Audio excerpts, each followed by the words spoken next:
Olá pessoal, tudo bem? Sou o professor Smartness e eu vim aqui fazer um contraponto. Eu assisti uma entrevista daquele professor e economista que chama Samidana e ele fez aí no YouTube, tem disponível, até deixei o link ali no canal Flow. Ele fez uma entrevista ali falando sobre as concepções dele e fazendo uma crítica ao libertarianismo. Eu gostaria de fazer aqui um contraponto, porque eu acho que a visão ali está um pouco equivocada, né? E gostaria de mostrar aqui para vocês o porquê, né? Apenas para equilíbrio de forças de armas, né?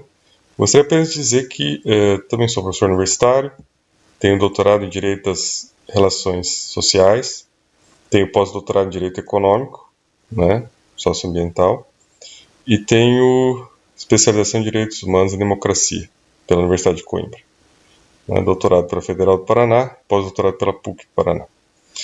Então, para fazer essas colocações, né, fiz um texto aqui, está num blog que eu publico aqui, questões sobre direito e libertarianismo. E o que nós percebemos é o seguinte: para entender essa situação, nós temos que ter uma visão sistêmica, né, e sair um pouco do ponto de vista estritamente dogmático das disciplinas, né, dos sistemas disciplinares. Quando nós olhamos, né, para a questão da evolução do conceito de libertarianismo, e é isso que eu procuro demonstrar aqui, as origens, para que nós possamos então entender, né, do que nós estamos falando na atualidade, nós temos que buscar lá no começo, né, que o libertarianismo ele vai surgir do anarquismo, né? Então a primeira concepção de abolição do Estado, né, surge com o anarquismo.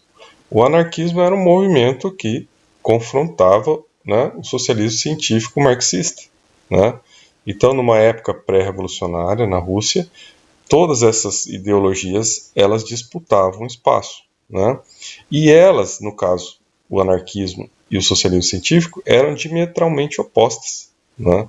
Enquanto o socialismo científico de Marx pregava um Estado centralizador, né, controlador da produção, que ia resolver, ia produzir o paraíso em terra, o anarquismo tinha uma corrente totalmente oposta, que dizia que devia se abolir o Estado, né, e que a sociedade deveria ser gerida pela coletividade, né, auto-organizada, e sem a presença do Estado, né. Então veja que aí a gente já tem um confronto, e aí nós vamos poder entender aonde nasce essa ideia de libertarianismo, né, em deter, né, a ação do Estado sobre as pessoas, né. Então, com a ideia inicial de se abolir o Estado, né, esse é o primeiro momento. Na segunda fase, que é a fase econômica, né, e aí sim as críticas podem ter cabimento no sentido da aplicabilidade da escola austríaca de economia, tudo bem, né, aí é um campo que realmente as críticas são pertinentes. Mas veja, quando nós, né, ultrapassamos a ideia econômica, e aí sim que a coisa muda de ponto. Quando nós ultrapassamos a noção, né, de anarcocapitalismo, né, no sentido de que abolição do Estado e gestão econômica pela própria coletividade, né, com a manutenção do capitalismo, né, que essa é a mudança do anarquismo para o anarcocapitalismo. Né? No anarquismo, o fim do capitalismo também estava incluso.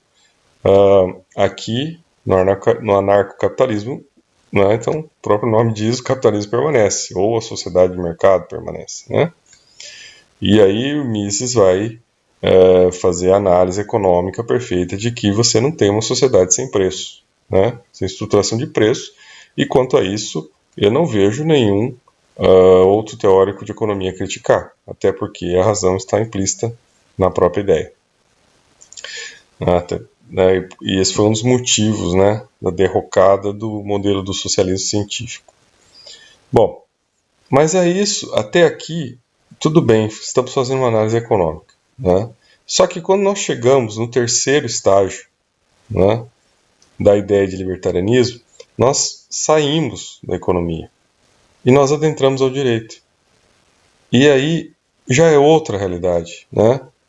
Aí nós estamos falando de todas as construções teóricas, né, que levaram ao surgimento da ideia de Estado liberal. E o que é o Estado liberal? É o Estado, né, que tem, né, os poderes do soberano, do governador, limitados. Né? O Estado tem um dever negativo, quer dizer, ele não pode agir, ele tem que limitar-se perante as liberdades. Então, nesse sentido, sim, né? E principalmente quando nós partimos para a ideia de que libertária, né, a palavra original, ela incluía todos aqueles que buscam, não só os ANCAPs que buscam a abolição do Estado, né, que seriam os libertários brutalistas, mas que incluam também todos os libertários gradualistas, né, que são aqueles que buscam uma redução do tamanho do Estado, né, progressivamente, nós vamos ver que o Estado liberal fez essa função. Então não se pode dizer, né, que não tem aplicabilidade prática, pelo contrário, né, tudo que nós vivemos hoje é porque vários pensadores, né, com essa ideia de defesa da liberdade, partindo de John Locke, defesa da propriedade, né, defesa dos valores humanos do indivíduo, que vieram à prática. Então não é que não exista, né? A escola austríaca não tem aplicabilidade, tal. Ok, mas isso não quer dizer que o libertarianismo em si não tem aplicabilidade. É o contrário. O libertarianismo ele está presente em toda a estruturação da Declaração Universal dos Direitos Humanos, de 1948. Toda ela está fundamentada em ideias de liberdade, né? De limitação do poder do Estado perante a existência individual, perante a existência dos indivíduos. Então está errado esse raciocínio, não é correto.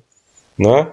A aplicação das ideias libertárias ela tem sim efeitos práticos, porque nem só de economia vive o ser humano também vive de outras coisas que não têm valor, né? Ou que o valor não pode ser apurado, não pode ser precificado, né? Liberdades afetivas, liberdades sexuais, né? Liberdades de escolha, liberdade profissional, liberdade de associação, né? Liberdade de trabalho. Tudo isso são coisas que têm valor que não podem ser precificados, estão além da economia.